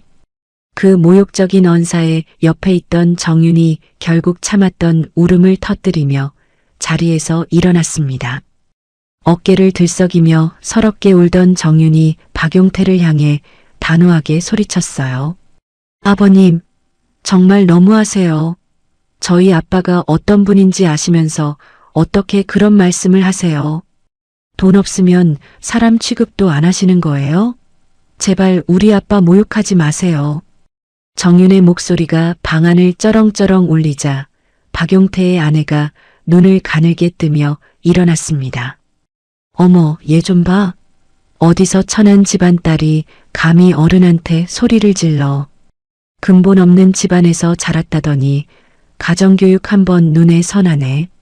아주 못된 것만 배웠어. 박용태의 아내는 표독스러운 얼굴로 정윤에게 다가가 손을 높이 치켜들었습니다. 금방이라도 정윤의 뺨을 내리칠 기세로 위협하며 정윤을 구석으로 몰아넣었지요. 버릇없는 년, 오늘 내가 내 버릇을 고쳐놔야 우리 집 며느리 자리라도 꿈꾸겠지. 진우는 그 광경을 목격하는 순간 가슴속 깊은 곳에서 뜨거운 불길이 치솟는 것을 느꼈습니다. 자신이 수모를 당하는 것은 참을 수 있었지만 목숨보다 귀한 딸이 손찌검을 당하는 것은 절대 용납할 수 없었지요. 진우는 의수를 짚고 천천히 그러나 아주 묵직한 기세로 자리에서 일어났습니다. 그의 주위로 형언할 수 없는 서늘하고 압도적인 위압감이 뿜어져 나왔습니다. 박용태의 아내는 진우의 눈빛에 압도되어 치켜들었던 손을 멈칫하며 뒤로 물러섰어요. 지금 내 딸에게 손을 대겠다고 하셨습니까? 진우의 목소리는 낮았지만 그 어떤 사자후보다 강렬하게 방안을 지배했습니다.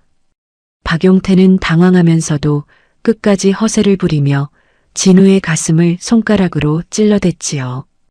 왜 맞을 짓 했으면 맞아야지. 당신이 돈이 있어, 빽이 있어? 우리가 VIP 자산운용이랑 손잡으면 당신 같은 사람은 평생 감옥에 쳐넣을 수도 있어. 진우는 차갑게 식은 눈으로 박용태의 손가락을 내려다보았습니다. VIP 자산운용. 그 회사가 당신들에게는 그렇게 대단한 배경입니까? 당연하지. 대한민국 최고의 투자사가 우리 대길건설을 밀어주기로 했다고. 박용태의 확신에 찬 목소리에 진우는 씁쓸한 미소를 지으며 고개를 저었습니다. 글쎄요. 그 회사의 주인은 당신들 같은 사람들과는 손을 잡지 않을 텐데요. 진우의 말에 박용태는 배를 잡고 깔깔대며 비웃음을 터뜨렸습니다. 동호는 그 와중에도 게임 아이템을 샀는지 환호성을 지르며 바닥을 굴렀습니다. 와, 대박. 아빠, 나 방금 돈 땄어. 지참금 들어오면 이걸로 차 바꿔줘. 집안 식구들 전체가 오직 돈과 탐욕에 눈이 멀어 인간의 도리를 저버린 모습이었지요. 진우는 딸의 떨리는 어깨를 감싸 안으며 나직하게 읊조렸습니다. 정윤아, 이제 되었다. 더 이상 이 사람들의 얼굴을 볼 필요는 없겠구나. 진우는 주머니 속의 휴대폰을 가만히 움켜쥐었습니다. 아직 정체를 밝히지는 않았지만 그의 눈빛은 이미 상대를 단칼에 베어낼 검처럼 날카로웠지요. 박 사장, 오늘 당신이 한 행동들 반드시 책임지게 될 겁니다. 진우의 마지막 경고에도 박용태 부부는 코방귀를 끼며 비웃음을 멈추지 않았습니다. 폭풍이 몰아치기 직전의 고요함처럼 방 안의 긴장감은 이제 터지기 일보 직전의 풍선처럼 팽팽해졌습니다. 진우는 낡은 점퍼 소매를 걷어붙이며 이 추악한 인간들의 마지막 바닥을 지켜볼 준비를 마쳤습니다. 방 안의 공기는 비릿한 욕망과 오만으로 가득 차 숨을 쉬기조차 힘들 정도였어요. 한진우 의장은 그동안 묵묵히 견뎌왔던 인내의 시간을 이제 끝내기로 마음먹었습니다. 자신의 팔을 병균 취급하고 금쪽 같은 딸에게 손찌검하려 했던 이들의 밑바닥은 생각보다 훨씬 더 추악했지요. 진우는 하얀 장갑을 낀 의수를 천천히 들어 올려 식탁 위를 묵직하게 눌렀습니다. 그의 눈빛은 더 이상 허름한 노인의 것이 아니라 시장을 호령하는 거물의 서늘한 안광을 띠고 있었지요.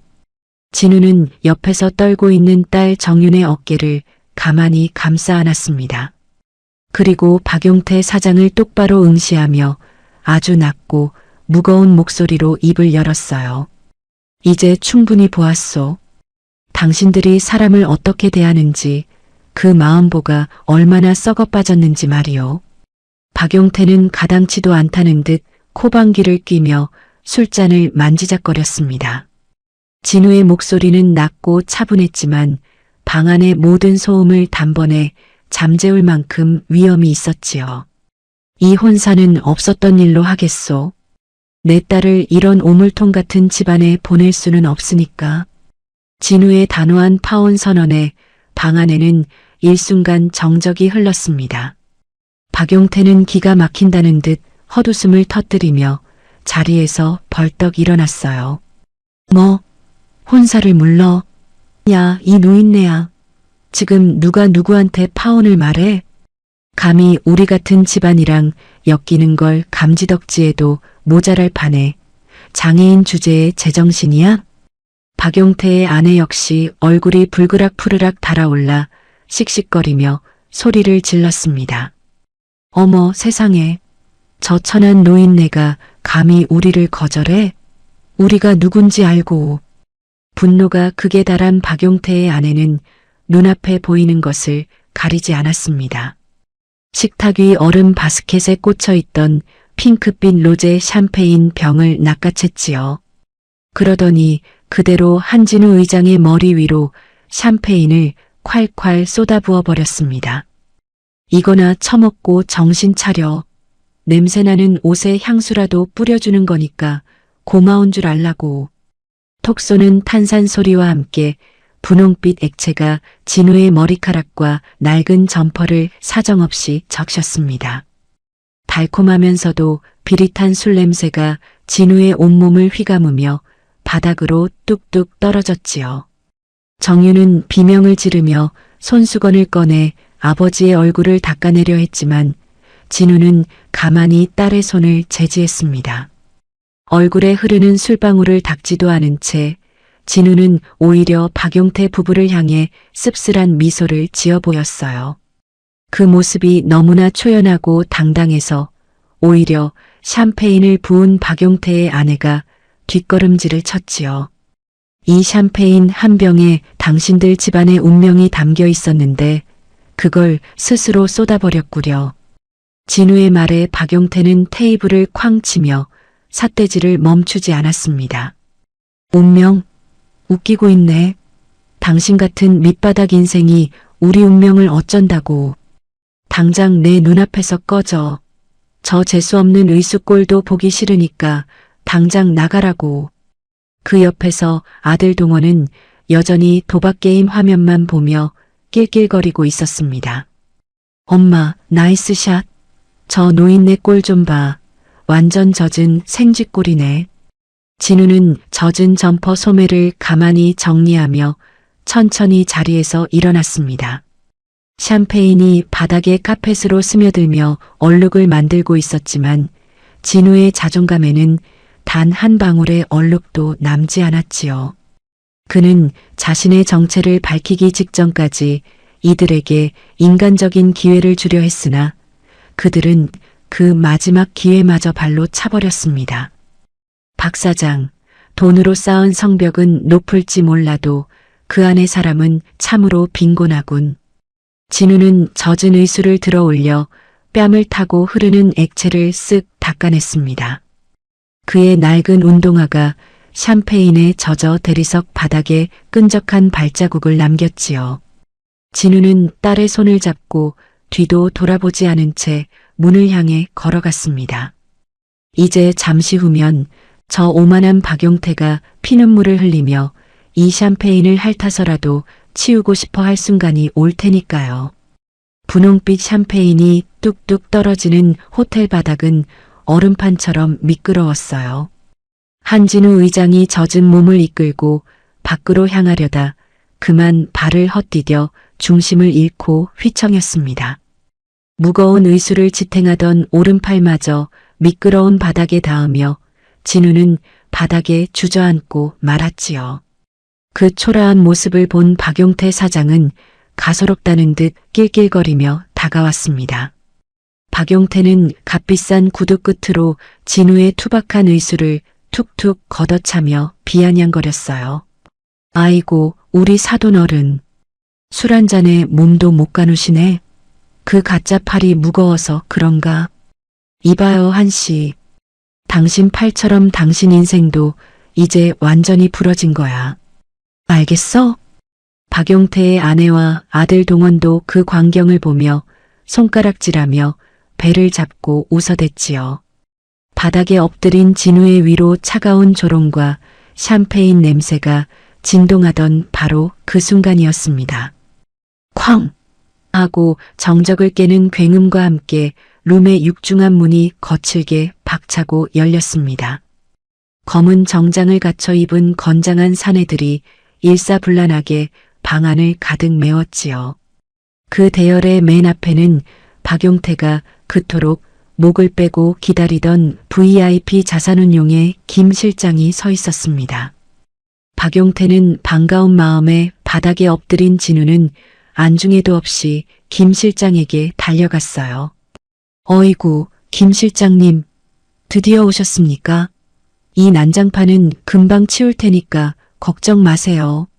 하지만 김 실장은 박용태를 쳐다보지도 않은 채 그대로 바닥에 엎드린 진우를 향해 달려갔습니다.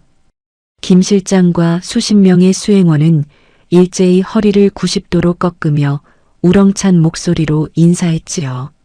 의장님, 늦어서 죄송합니다. 몸은 괜찮으십니까? 방 안은 찬물을 끼얹은 듯 순식간에 정적에 휩싸였습니다. 박용태는 내밀었던 손을 허공에 멈춘 채 사색이 되어 입을 벌렸지요. 의장님?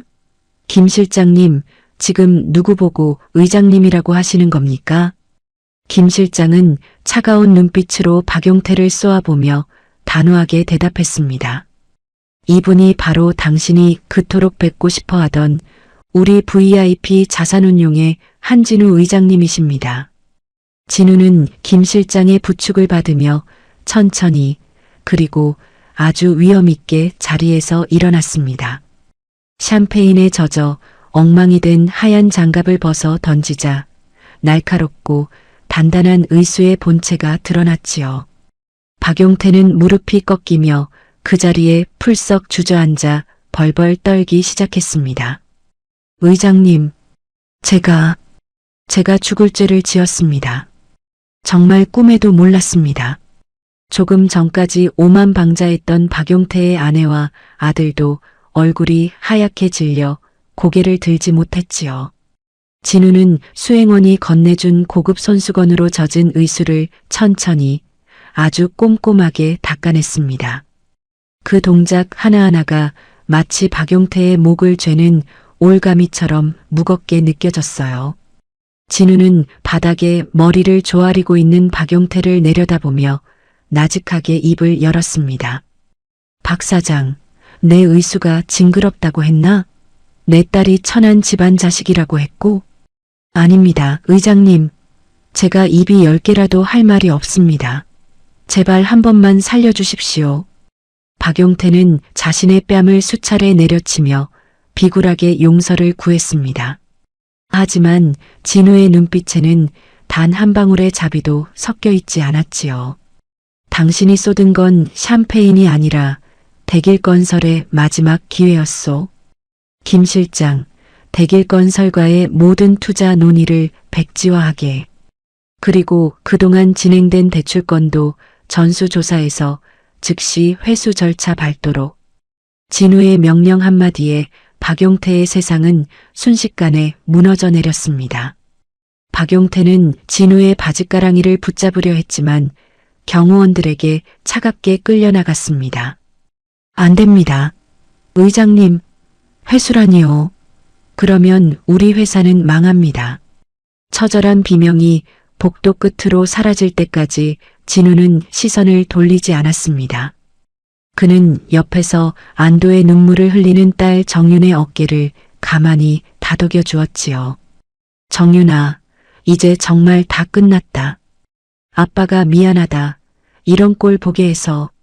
진우는 엉망이 된 낡은 점퍼를 벗어 쓰레기통에 미련 없이 던져 넣었습니다. 비록 옷은 적고 몸은 고되었지만 그의 마음만큼은 그 어느 때보다 가볍고 맑았지요. 돈으로 사람의 가치를 매기던 추악한 인간들에게 진정한 품격이 무엇인지 똑똑히 보여주었으니까요. 진우는 딸의 손을 잡고 당당하게 호텔 로비를 걸어 나왔습니다. 밖으로 나오자 늦가을의 차가운 밤 공기가 상쾌하게 얼굴을 스쳤습니다. 호텔 입구에는 수십 대의 최고급 세단이 라이트를 밝히며 진우를 기다리고 있었지요. 진우는 화려한 차에 오르기 전 자신의 의수를 가만히 쓰다듬었습니다. 노동의 가치와 사람의 소중함을 아는 이 투박한 손이야말로 자신을 이 자리에 있게 한 진짜 VIP라는 사실을 그는 다시 한번 가슴에 새겼답니다. 어둠이 깔린 도심 속으로 거물의 차량 행렬이 소리 없이 사라졌습니다. 가장 낮은 곳에서 시작해 가장 높은 곳의 위험을 증명한 한 노인의 위장 외출은 그렇게 통쾌하고도 묵직한 여운을 남기며 막을 내렸습니다. 오늘 사연은 여기까지입니다. 끝까지 시청해 주셔서 고맙습니다. 구독과 좋아요 남겨주실 거죠? 감사합니다.